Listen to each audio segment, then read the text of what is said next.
I know.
Good evening, everyone. Thank you so much for tuning in to tonight's class about working with an architect and basic floor plan information. My name is Danielle Del Sol. I'm the Executive Director of the Preservation Resource Center, and we're so excited that you decided to join us this evening on the verge of a hurricane. Hopefully, it will be just a little bit more of the nothing that we've experienced over this very long year. And so that we can all relax tonight and just enjoy a wonderful presentation by architect Chris Johnson, who I will talk a little bit more about in just a moment. Before I do, I want to remind you that the Preservation Resource Center is a 46-year-old nonprofit dedicated to the preservation of New Orleans historic architecture, neighborhoods, and cultural identity. We rely on the generous support of our donors and our members to do what we do every day to protect our historic heritage here in New Orleans. I encourage you to visit us at prcno.org and consider becoming a member if you're not already one. Wonderful benefits of membership include a subscription to our monthly magazine, Preservation in Print, which is delivered straight to your door 9 times a year. We also have fabulous merchandise on our website. So while you're there, please do a little shopping. The holidays are right around the corner, and nothing says I love you more than a wonderful, authentic New Orleans holiday gift, including coffee table books from the PRC, really cheeky, fun t-shirts, tote bags, and lots of masks, very important right now, and other items. So please check it out. Again, the website is prcno.org. I want to thank all of our members who are joining us tonight. Thank you for your support, for being a member of PRC and supporting our work all year long, and all of our donors, of course. I want to encourage all of you also to check out our holiday home tour, which is going virtual this year. As you all know, we're a 46-year-old nonprofit, and the holiday home tour is about to celebrate its 45th year. So this is just part of who we are and what we do to celebrate the holidays every year.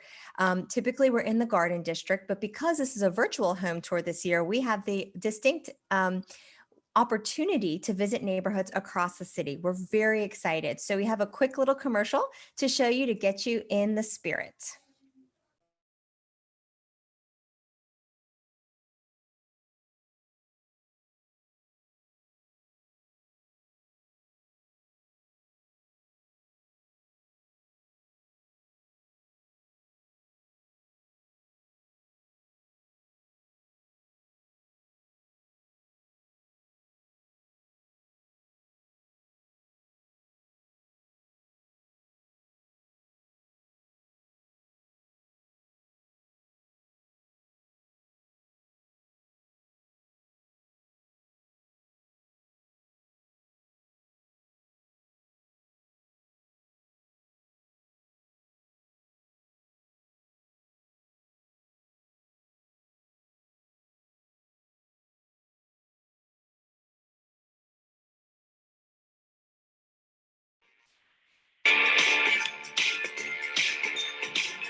Well, sorry, y'all, we missed the sound for most of that video, but it was just cute music. So anyway, the point is to get excited. We have some fabulous homes on our tour this year. Mary Madeline and James Carville's Uptown home, really fabulous. Actor Brian Batt and his husband's Tom's Uptown home. Publisher, Hearst executive Deb Shriver, her gorgeous Greek Revival home in the French Quarter is on the tour. Alexa Pulitzer and her husband Seth Levine's beautiful Bayou St. John home is on the tour. Penny Francis and her husband Todd, their Uptown home is on the tour. It's people whose homes you never get to see in otherwise, who'd never agree to be on an in-person tour and have thousands of people traipsing through their homes. We are so lucky to get an inside sneak peek of their house this year. So it's the same holiday home tour weekend, second weekend in December as it always is. So December 12th and 13th, but buy your tickets now. Please encourage your friends to buy tickets. This will support the PRC's work all year long. So without further ado, I'd love to introduce our host tonight, Chris Johnson. Proudly serving residential and commercial clients in Greater New Orleans since the year 2000, Christopher Johnson has extensive experience in the architecture, planning, and construction industries. In 2012, Christopher Johnson Architect LLC was founded to offer customized service to clients in a boutique firm environment. As a licensed architect registered in Louisiana, a member of the American Institute of Architects, a LEED Green Associate, and an NCARB certificate holder, Mr. Johnson advises and delivers quality work to commercial developers, nonprofits, public agencies, urban planners, and homeowners. Before I turn it over to Chris, I want to make sure all of you are able to take our poll. It should have popped up when you first logged in. And if it didn't, I believe you have a button at the bottom that says polling that you can click, and it has just 3 quick, easy answers. We want to understand who you are and what you want to know from this class, what you want to get from this class, so that Chris can best address your needs. And on that point as well, we'd love for you to submit questions for Chris throughout the program. So even while he's presenting, when a question pops in your head, send it my way. You can do so via the chat button or the Q&A button, both of which are at the bottom of your screen. So submit a chat question, submit a question and answer question for me, and I'll be moderating throughout. So I'll be keeping track of all your questions during the program. And when Chris is done with his presentation, I'll come back to him and ask you any specific questions you might have about working with an architect or floor plans. So Chris, over to you. Thank you so much for joining us tonight. Well, thanks for the invitation, and thank you for so many good years of business and professional and personal relationships that we've had together. It's been great building with you, and I'm happy to share our experience with everybody who's with us tonight. Absolutely. So I put together a little show of what we wanted to talk about, and it'll be a little focused on residential at first, but we'll get into more investment information later on, because based on the poll so far, it looks like we have a good number of people who are renovating properties, either residential or commercial, and using them for commercial purposes. But I'll start by sharing my screen. Let's see. Screen share. I'm going to say, let's see, all panelists. Okay. And let me know if this works now. You got it, Chris. All right. Let's drag this over. Ta-da. So we'll start just as a brief overview, and just like Danielle was saying, I am an architect, licensed architect. I registered in the state of Louisiana. I have an NCARB certificate that allows me to practice in other states, but my focus is mostly Louisiana. I am an active member in the American Institute of Architects. I serve on the local advocacy board of the AIA, reaching out to other public agencies to build bridges between architects in the community and the public agencies that we work with all the time, the Louisiana State Fire Marshal, the City of New Orleans Safety and Permits, the Vous Commission. We have a webinar with architects locally coming up in December. So it helps us deliver better product to the city and to our clients. I'm also a LEED Green Associate, so I genuinely try to put more sustainable design elements in every project that I work on. It's a long-term benefit for the building owner and occupant, as well as for all of us, really.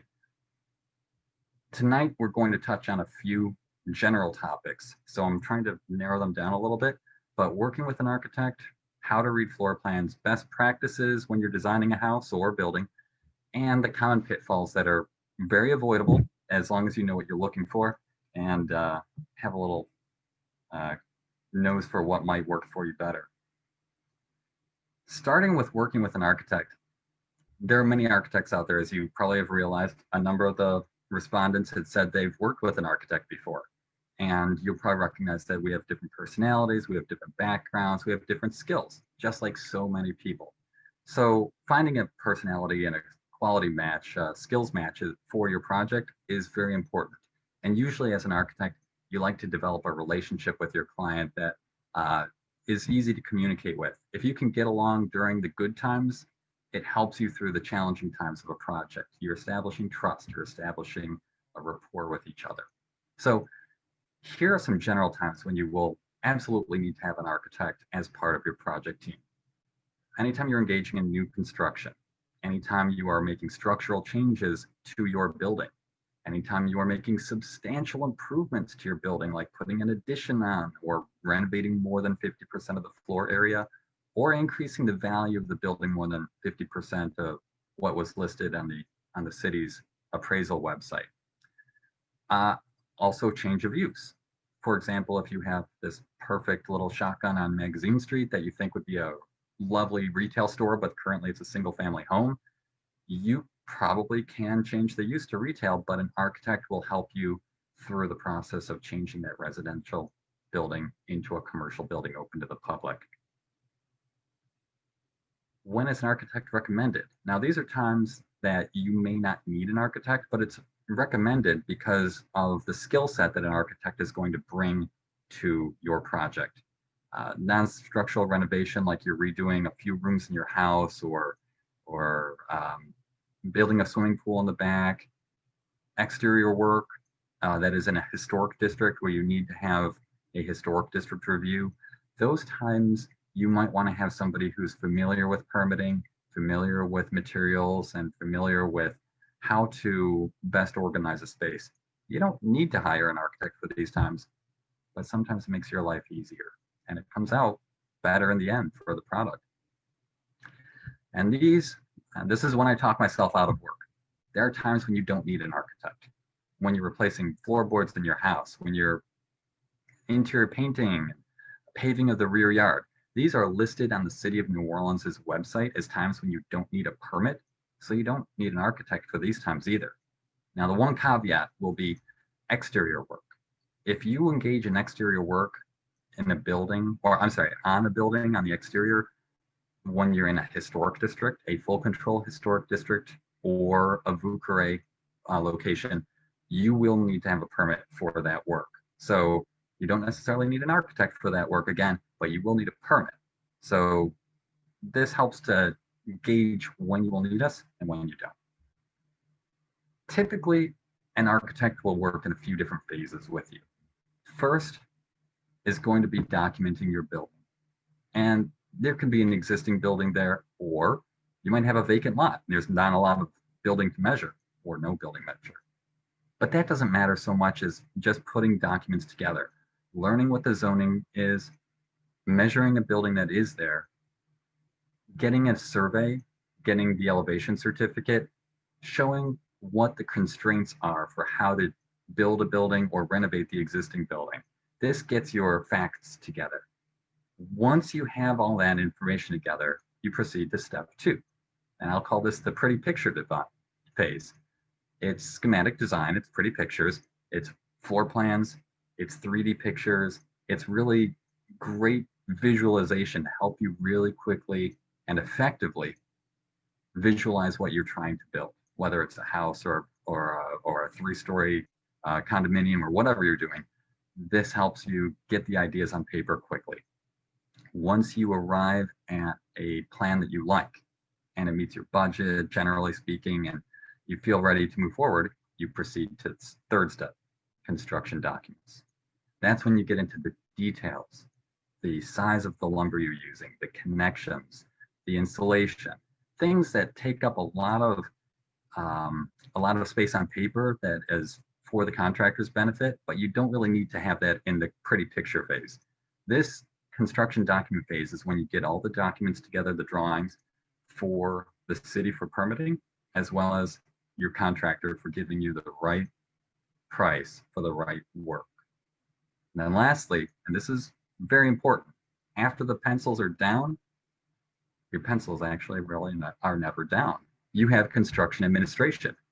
During the construction process, we still engage in the project. We come out to observe the work. We make sure your building, renovation, or new construction or anything is being built according to the documents that were permitted and were approved by the contractor for the price that you contracted with them for.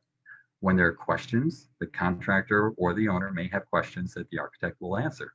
And the architect will confer with engineers, if they are part of the team as well, to develop a compliant answer that gives you responsible decision-making through the course of construction in a timely fashion too, because construction can't really wait for an answer. We deliver answers effectively and quickly to make sure your construction keeps moving along efficiently. Another aspect of construction that we help the owners with is reviewing payment applications. Anytime a contractor has completed work and they're ready to send an invoice to the client, it's recommended that it comes on an application for payment or a pay app. That is reviewed by the architect. The architect verifies that the work indicated in the pay app is completed. And if there's a gap, like the plumbing's not installed, why are you invoicing for the plumbing? We'll catch that and modify the fees that are owed to the contractor as a result. So we advocate for consistently billing as well. So let's say you're ready for the schematic plans. This is a test set of schematic plans developed for a project that helps us review what floor plans actually look like.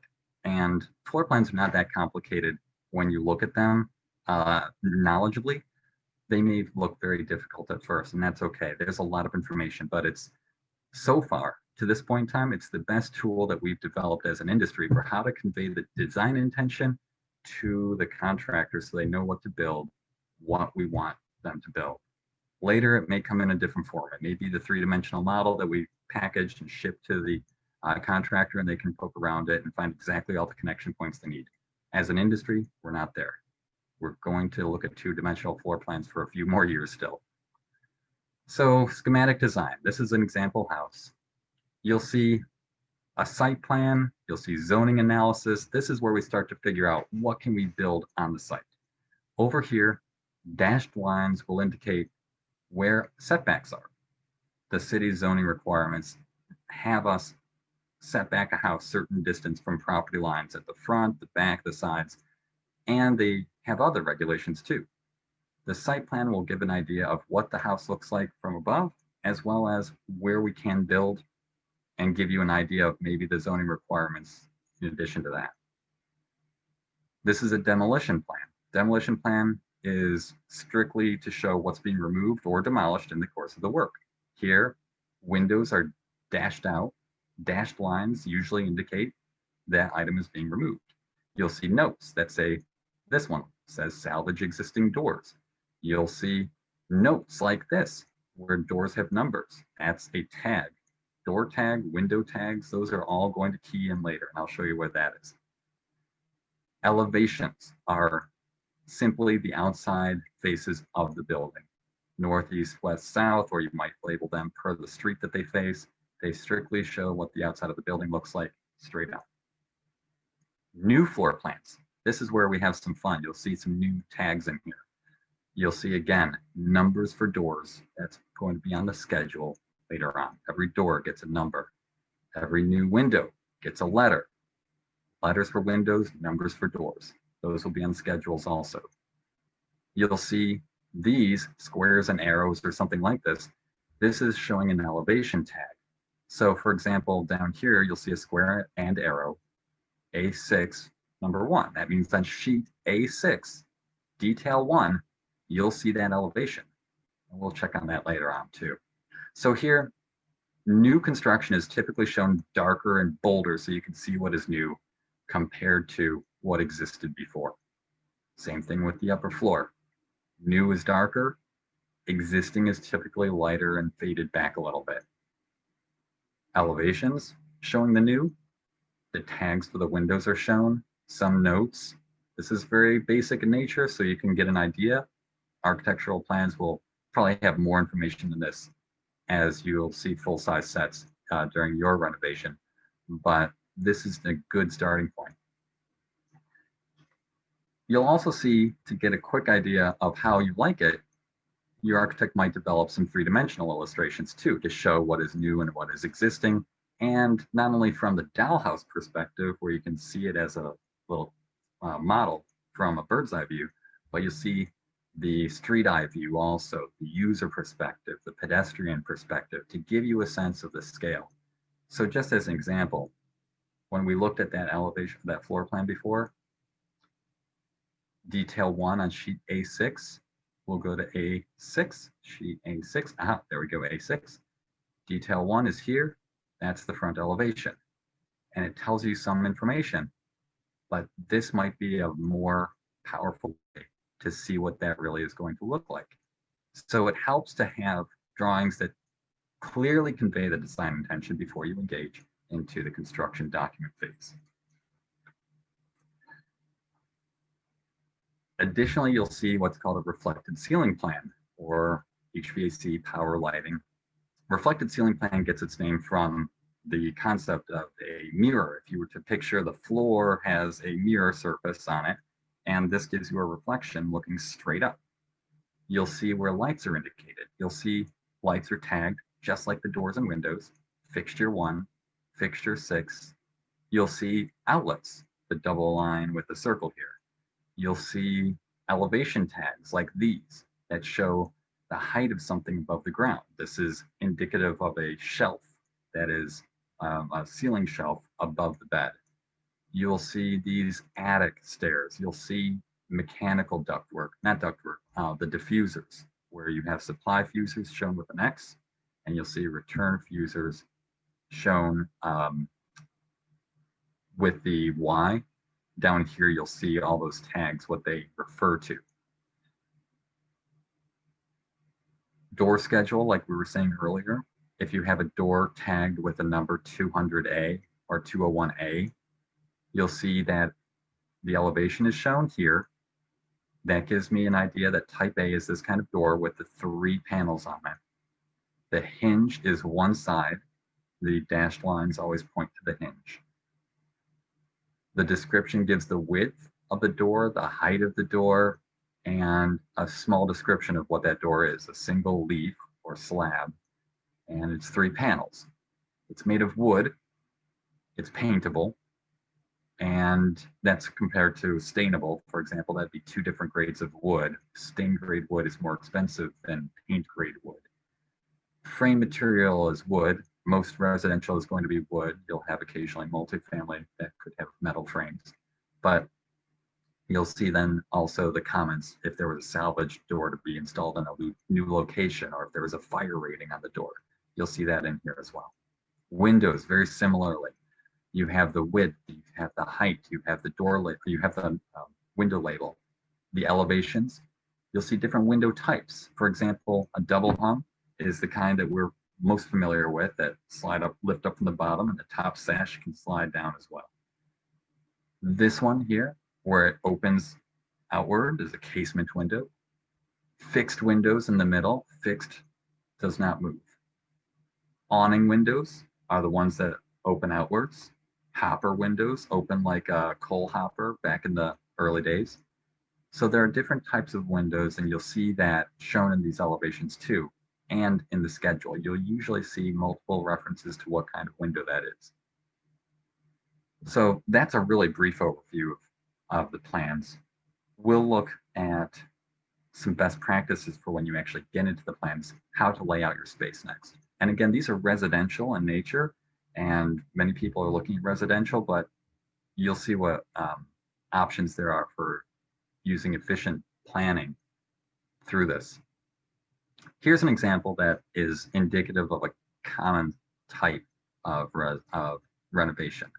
This is a double shotgun at one point in time that was converted to a single. The single shotgun was renovated purely an interior renovation where the front rooms were made larger.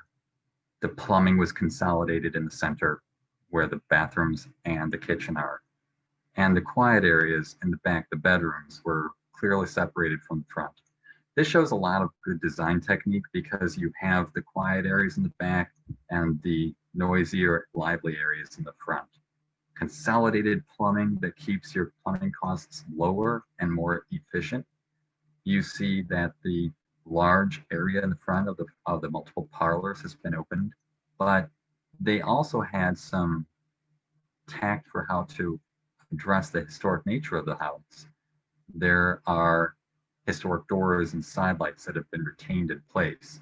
This is a great way to keep the feel of the house in context with the neighborhood. Use the materials that are there as much as possible. They usually tend to be compatible with the neighborhood surroundings already. Work with them to your advantage.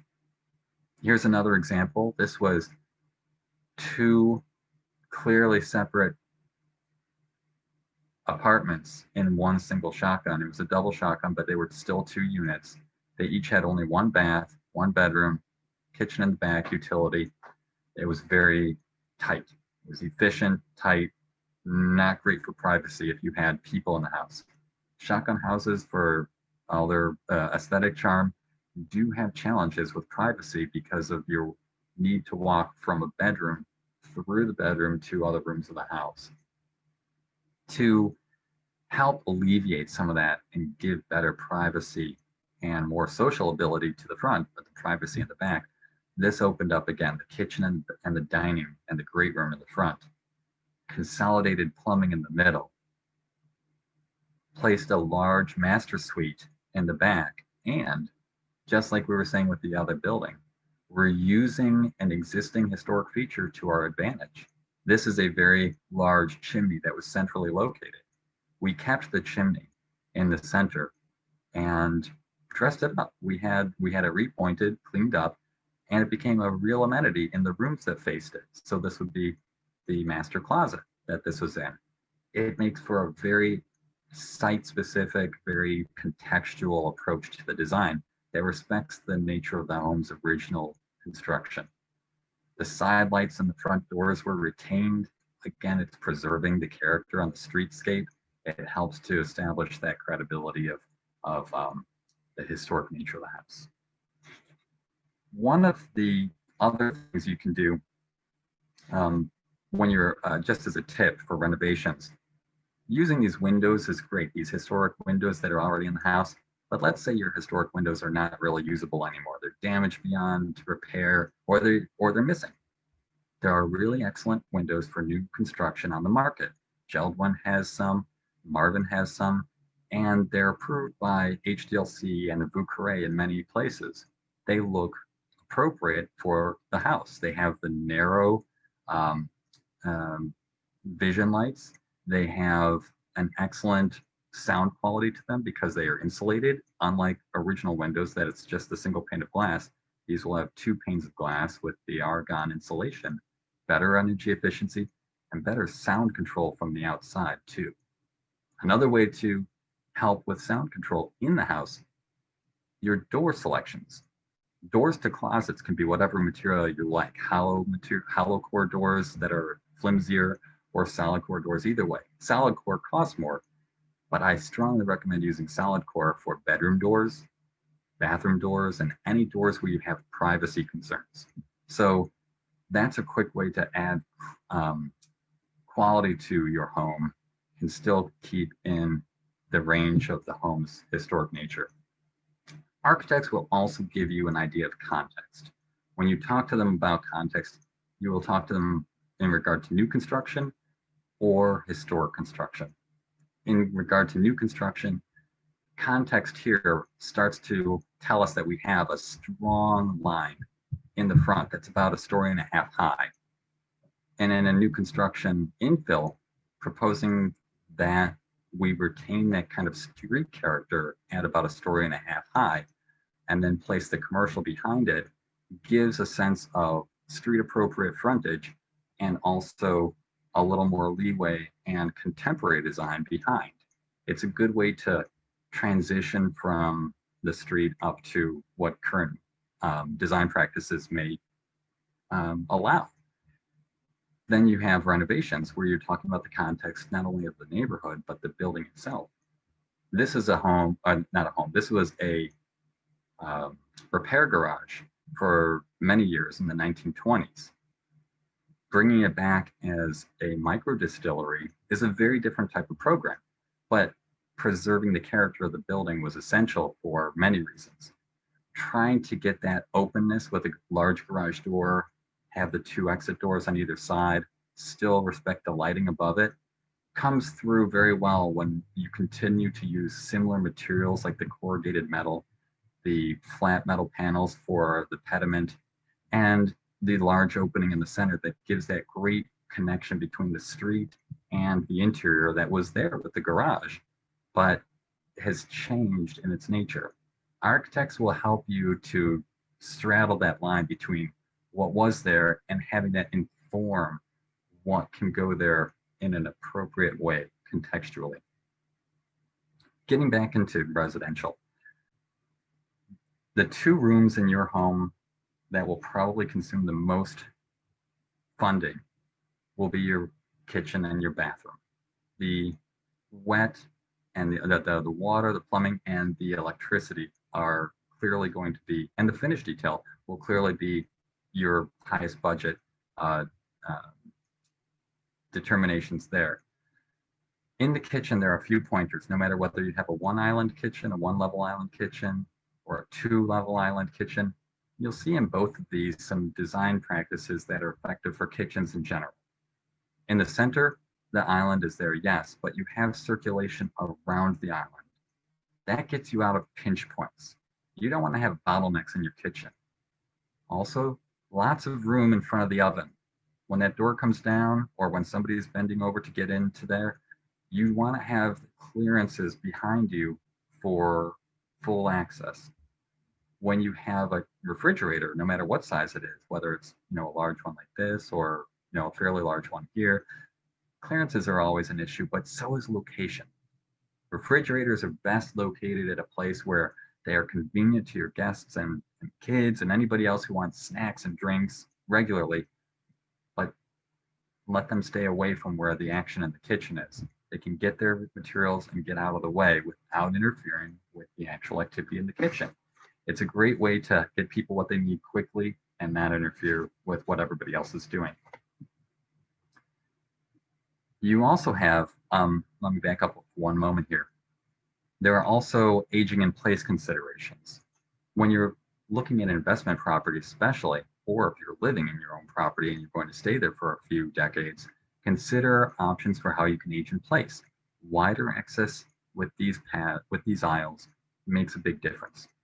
Look at ways your microwave can be incorporated into a drawer rather than above the stove. Ways where you can have easy access to a pantry rather than going around a corner.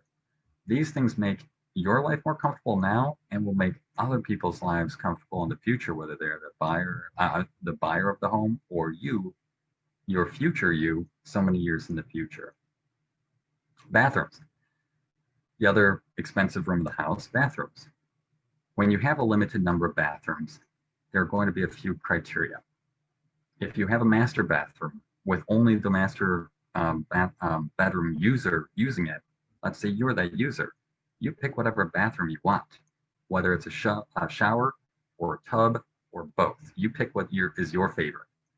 For resale value, if you want to put on the market for later, you might consider having both in the master bathroom. And the reason is you're not trying to exclude anybody. There are some people who only like baths. There are some people who only like showers.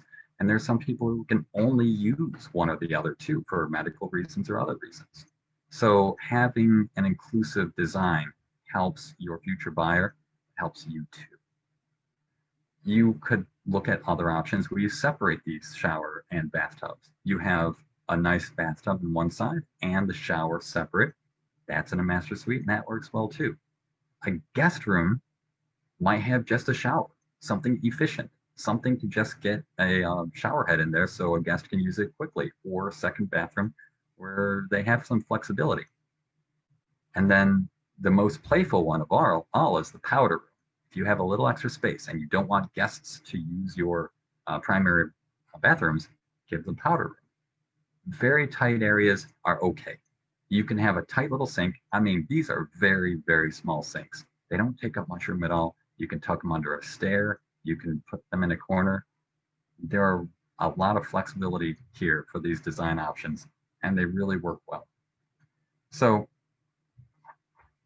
let's talk about some pitfalls that you may encounter during your project also.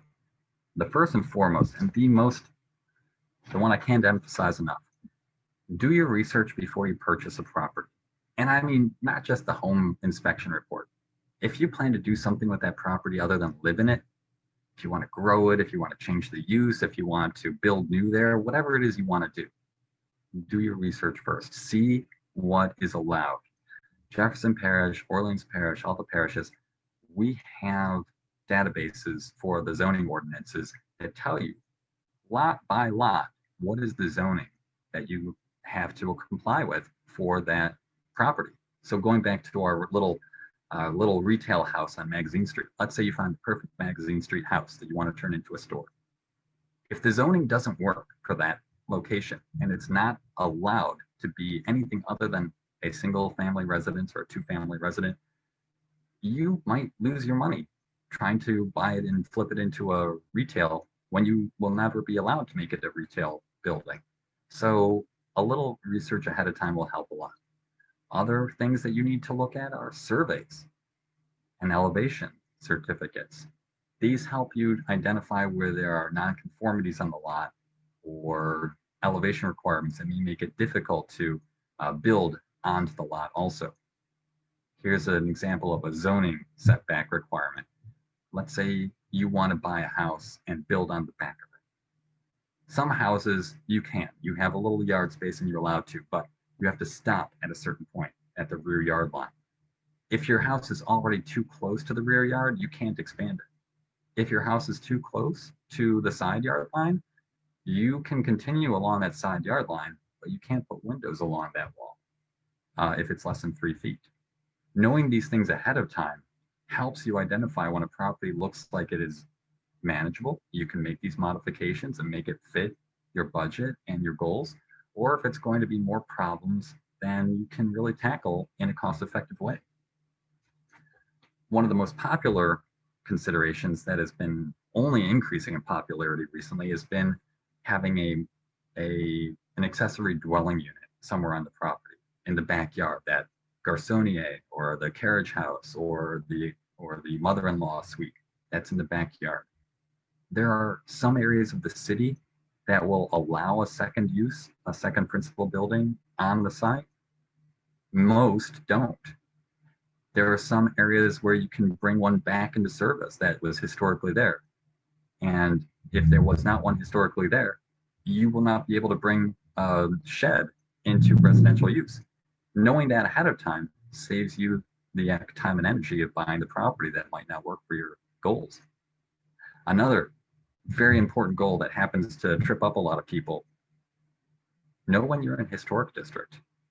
If you are in a full control historic district, local control, you need to get a permit to do exterior work that's viewable from the public right of way, meaning from a street or from a side corner or somewhere on a public street, you can see that part of the house. If you are in the Vieux Carré, anything that touches air, the carriage house, the walk path, the rear facade, the lights, anything that touches outside air is subject to their approval and permitting. Now, this also works to your advantage too. Down on the right, you'll see federal historic districts, national historic districts. That gives you some flexibility with what you want to do that are not always available to full control historic districts. And I'll talk about that a little bit later. This is the basics of the program, but now that I understand that many people here came looking for information regarding investment property, I can dive into some of those as well. I won't take too much time because I recognize that we want to have some questions and answers at the end. When you're engaging in a historic property for renovation, you do have options. Historic tax credits are a really excellent way to recuperate some of your costs and help make that feasible as a project. It's up to 40% of a tax credit, 20% from national, 20% from the state. And when I wrote here that it's capped at $125 million per year, that's the state of Louisiana will issue no more than $125 million per year in tax credits for historic renovations. But evidently that was set based on the typical year that they would ever get tax credits. They've never really exceeded $125 million per year. That just sets an artificial ceiling, if you will.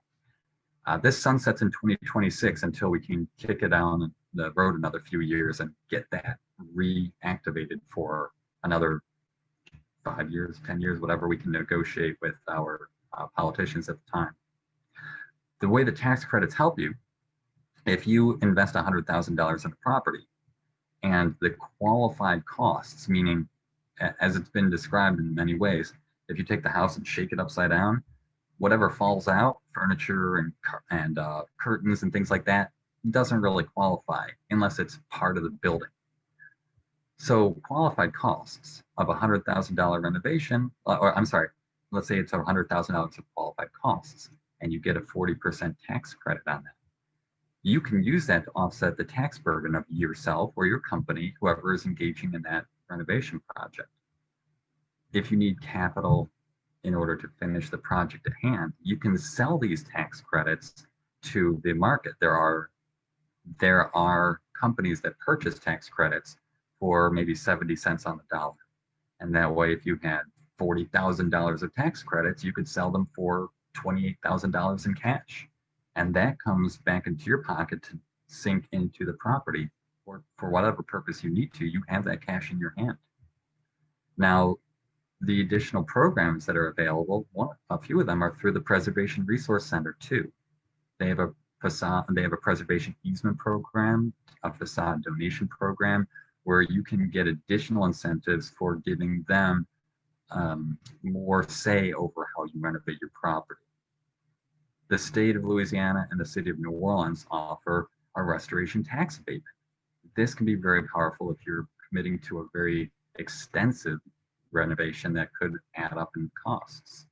You will earn, through this program, you will earn a freeze on your property taxes for 5 years at the pre-renovation levels. And considering how low cost some dilapidated homes can be, that could be a significant savings if you have your new tax rate up here frozen down here for 5 years. So consider those options as a way to make your renovation more financially feasible. Let's talk about where your local control and your partial control historic districts occur. Through the course of time, the city has expanded its network of historic districts, some of which are full control, like the Vauquerets, the Irish Channel, the Marigny, Bywater, are full control historic districts. Anything you do on the exterior of buildings in typical historic districts that are full control, if it's viewable from the public right away, you need to have their permit to show that it is generally compliant with the neighborhood characteristics. Vauqueret, again, full control of anything that touches outside air. Now, some control areas are partial control.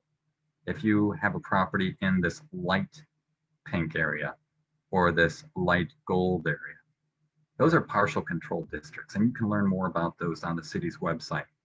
But partial control areas indicate that the HDLC will have control over demolition only.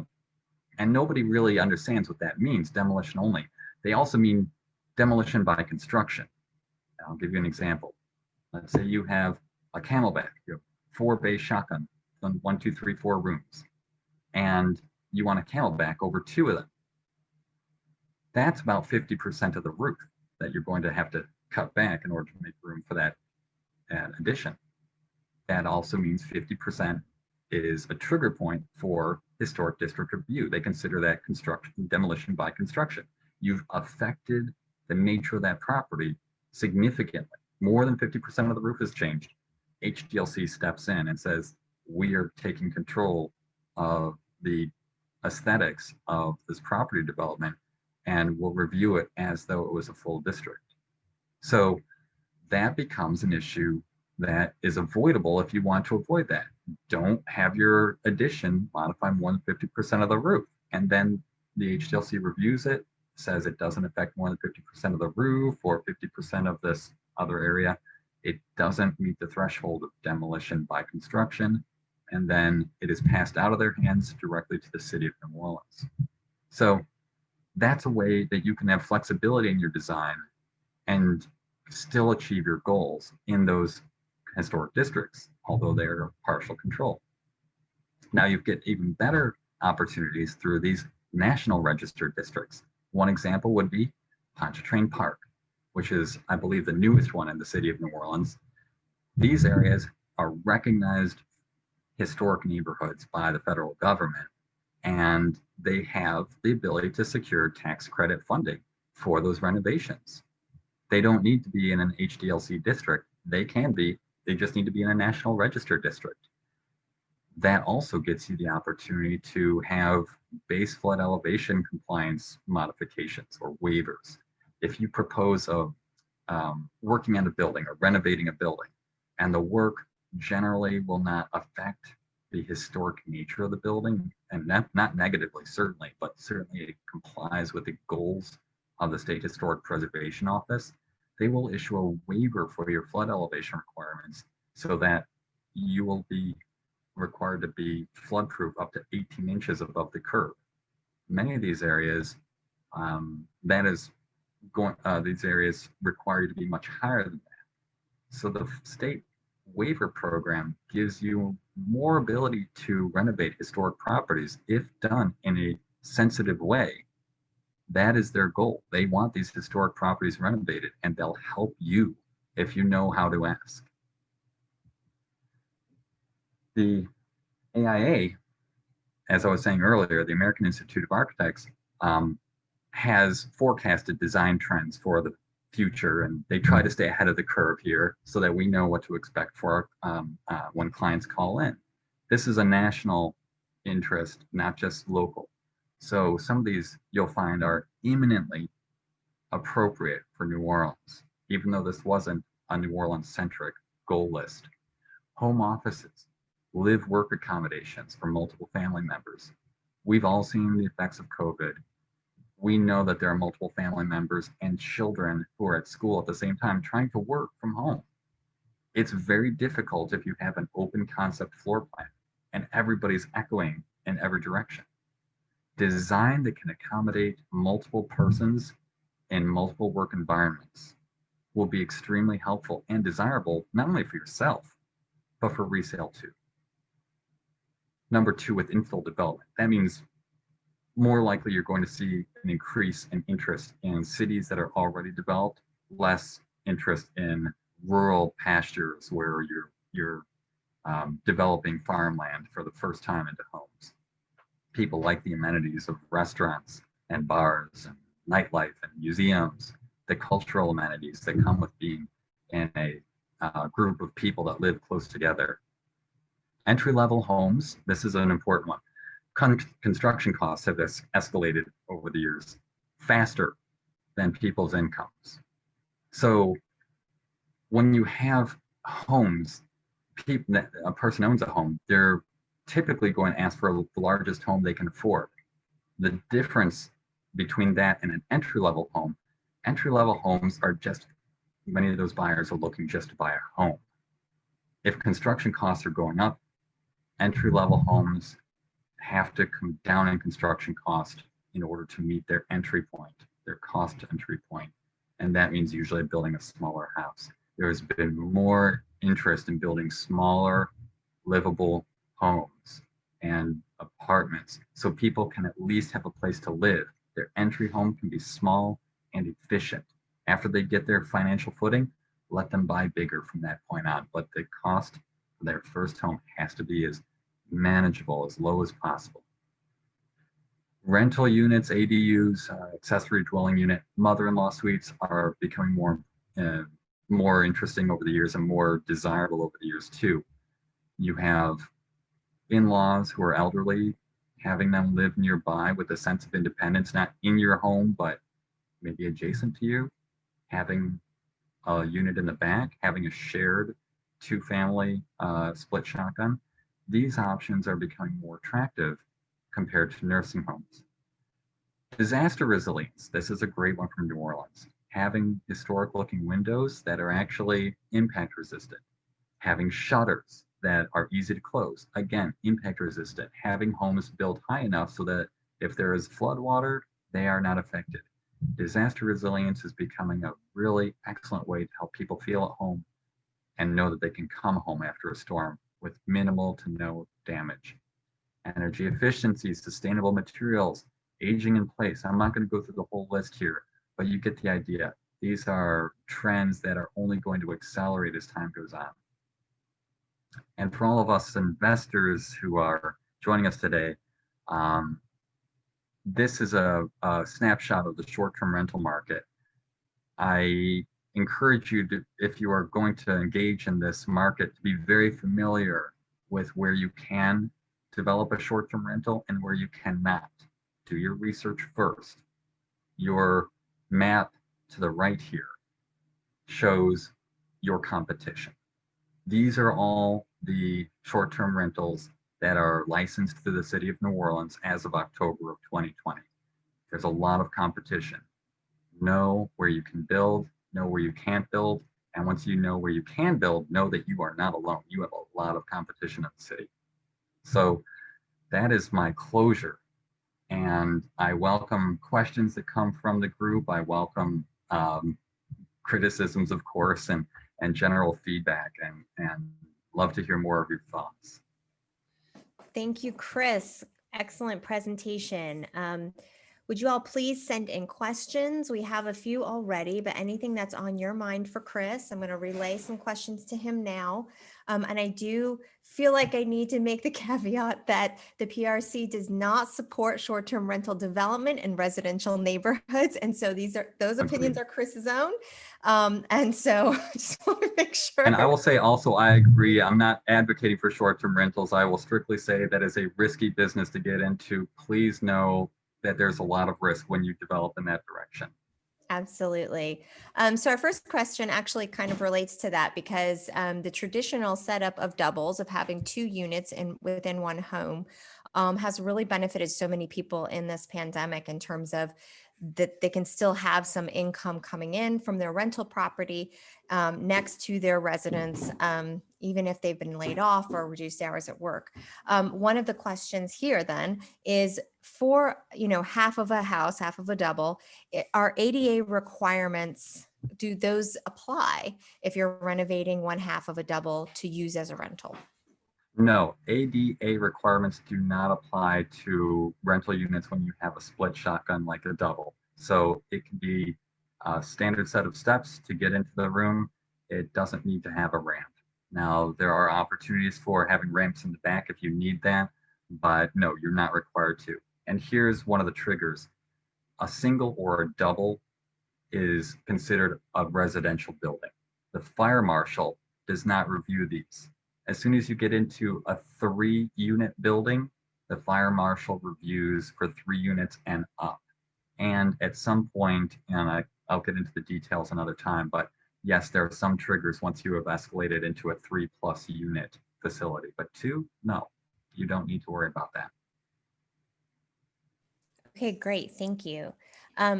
Patrice, the same woman who asked that question, also wonders how complicated is it to go from an electric kitchen to gas? It's not terribly complicated. It's a good question. A gas kitchen will need a new gas service from Entergy, and that's fairly easily hooked up on the outside of the house. If you have a raised home, like the one in this photograph, it's a matter of connecting a new gas line, run it under the house, and poke it up in the location of where your stove will be, or whatever appliance, gas-fired water heater, or anything, gas-fired furnace. It's not hard to do. Great. Mary says that was a great presentation, so thank you. She wonders, for a one-room renovation, like a bathroom or a kitchen, would that require an architect or just a contractor? Just a contractor. If you're taking a bathroom and you're redoing a bathroom, just a contractor. If you're taking a kitchen and redoing a kitchen, just a contractor.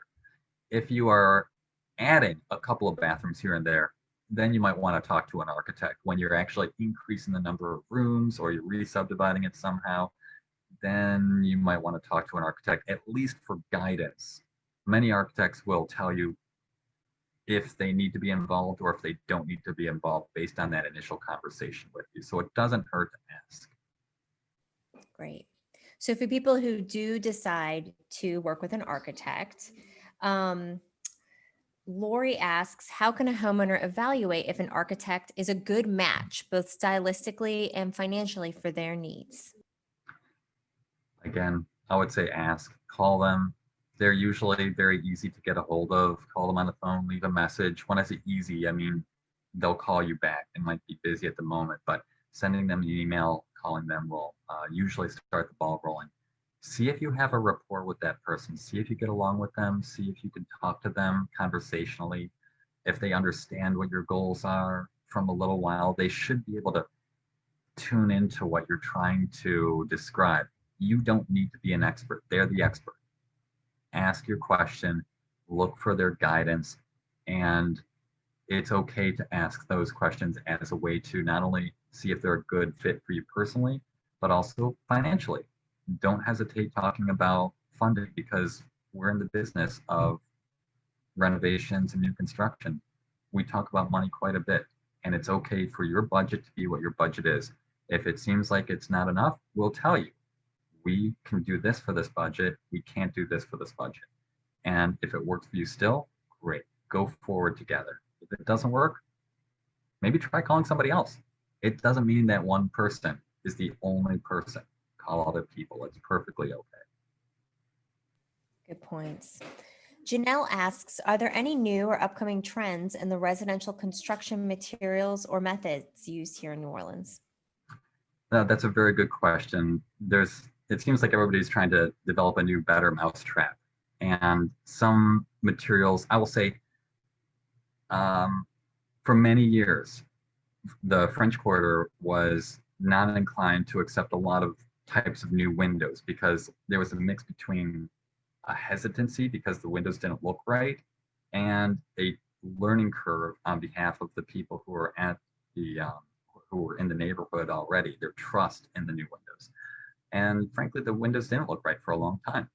So once the windows improved and people's expectations changed, you found that current windows that are designed to look historic really meet a lot of the goals of what you're hoping to achieve, not only from aesthetics, but from performance as well. They're better at energy savings, they're better at noise isolation, and they open very easily. They don't have weights in them anymore. I will say they don't have the counterweights in the jambs, but they open and close very easily and are usually a pleasure to use.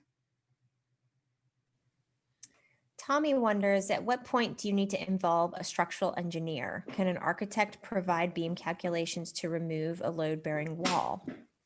Yes, architects are licensed to provide engineering services for most ranges of work when you're talking about residential construction. When you get into heavier commercial construction, that's when I would recommend let's talk to an engineer, a structural engineer, for some real challenging designs. But when we're talking about the span of a 2x12 over a 15-foot room, we can tell you if the spacing is correct or if we should sister on new beams together or new joists together.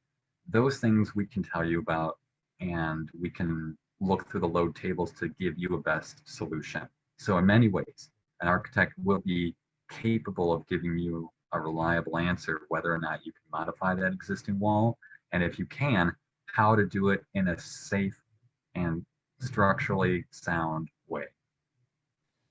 What about HVAC? Would an architect typically consult with an HVAC contractor to lay out HVAC runs and equipment?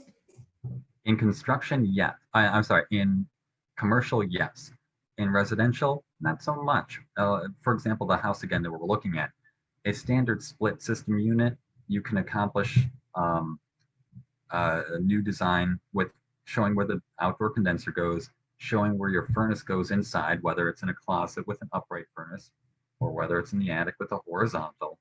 And you show where the locations are of the different diffusers in the ceiling or in the wall or wherever you want them to go. That's usually enough for your HVAC installer who is licensed to provide those design services. They will calculate the kind of BTUs that are needed for that furnace and for that cooling load. They will be able to provide the machinery sizes, the duct sizes, and everything you need for a package system. Same thing for if you have a mini split, a ductless mini split where it's just mounted on the wall and it just has a refrigerant line that goes back to an outdoor condenser. Then you have no duct work. But your installer will tell you, if you have one in this room, you don't need one in this room, but you will need one in this other room over here. They'll tell you what the spacing should be based on the cooling loads of the system they're proposing. So for most residential work, your architect will give the design goals to the contractor, and the contractor will give you options for how to size the system properly. When you get into commercial, then you talk about hiring a mechanical engineer to design a commercial grade system for you. Great.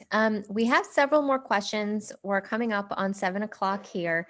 And so I'm not going to be able to get Chris to answer all of the questions. So I encourage you to click the chat button. And my colleague Danielle has put Chris's contact information in the chat. Chris, I'm just going to go ahead and volunteer that if anybody has questions, I'm available. Please just reach out to Chris, send him an email, and I'm sure he'll get back to you expeditiously. But I will ask just a few more questions before we close this up. Leanne wonders, can you discuss how any code has changed in New Orleans since Katrina and how this has impacted your architectural, residential design and renovation? That's a good question. The most significant change that's happened since Katrina is the adoption of new base flood maps. And that is when FEMA and the Army Corps of Engineers, Army Corps of Engineers rebuilt all the flood protection systems around the city. And once they were certified, then FEMA rewrote the flood risk maps. In many areas of town, the risk has decreased, so the buildings can be built closer to the curb height. There are more areas that are zone X or B if you're in Jefferson Parish that are only required to be 36 inches above the curb. Now, many of us remember the ranch houses from the suburban districts are only a few inches up. You know, it might be a little path that goes up and then one step up to a brick porch and then one step into the house. Those days are gone. That's not a Katrina change. That's been for a long time. So that kind of housing is not easy to build or likely to be rebuilt in many places.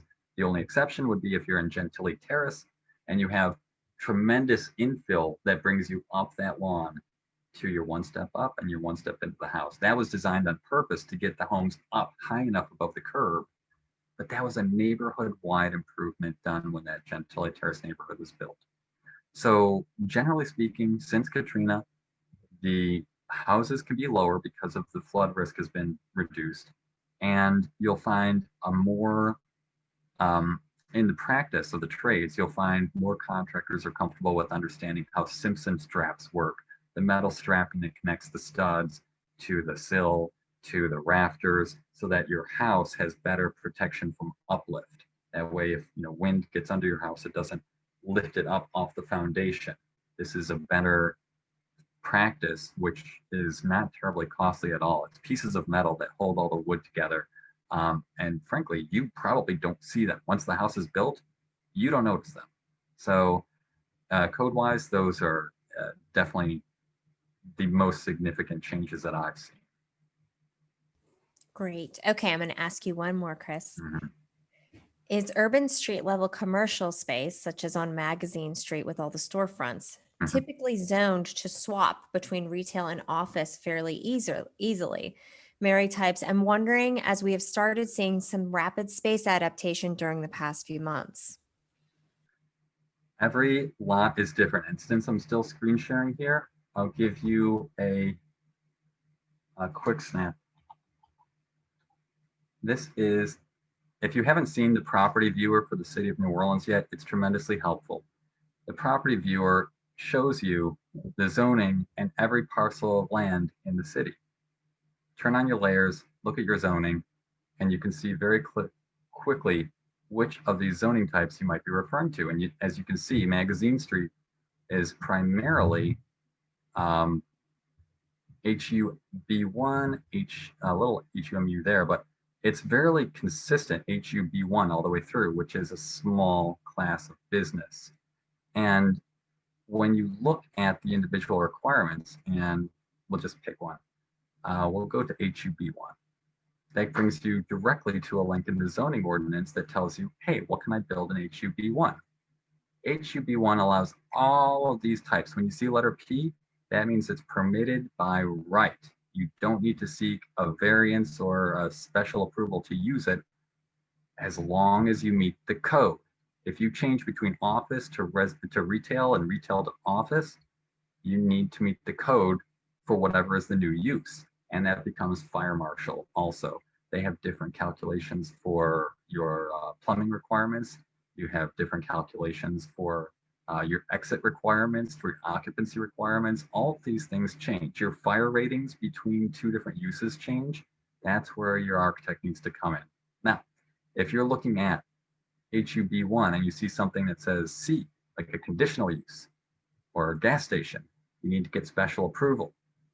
If you see something with no text at all, like a drive-through facility, that is not allowed. It's not conditional. You can't file a conditional use in zoning. You can't ask for a variance. It's not allowed. So if it doesn't have a letter by it and that's something you want to do, don't buy that property. Same thing here. You'll see HUB1 does not allow hotel motel. It does not allow live entertainment secondary use. You can use this to your advantage when you're either buying a property or questioning what's happening with your neighbor's property. That's great. I want to use that as a way to plug our upcoming issue of Preservation in Print magazine. The whole issue is dedicated to the fate of Magazine Street, and we interview business owners literally and within all 6 miles of Magazine Street to ask them how they're doing, really spotlight their struggles and encourage people to support business along Magazine. So if you don't get Preservation in Print magazine, that's because you need to become a member of the PRC, and you can do so by visiting our website, prcno.org. Memberships start at just $35 a year, so it's very much affordable, and we promise you'll love all of the benefits. So Chris, I want to thank you so sincerely for your presentation and your time tonight. This was just so much great information. Thanks again. Sure, of course. Thank you for all of you taking your time away from boarding up your houses for our storm. So just be careful, and thank you for inviting me into your home. Yeah, certainly. And for all of you watching whose questions we did not get to tonight, I apologize. There were some really good ones, some really specific ones. Again, I encourage you to reach out to Chris directly. You can still grab his email address from the chat before we end this program. And please do go to prcno.org for other information, resources on historic districts, other information about renovations, how to buy historic properties, and all that great stuff. So thank you again so much, everyone, and have a great night. We'll see you Thursday for those of you who wish to join at noon for our next class, Navigating the HDLC, where we'll have city staffers with us answering all of your HDLC district pressing questions. Thanks again. Good night.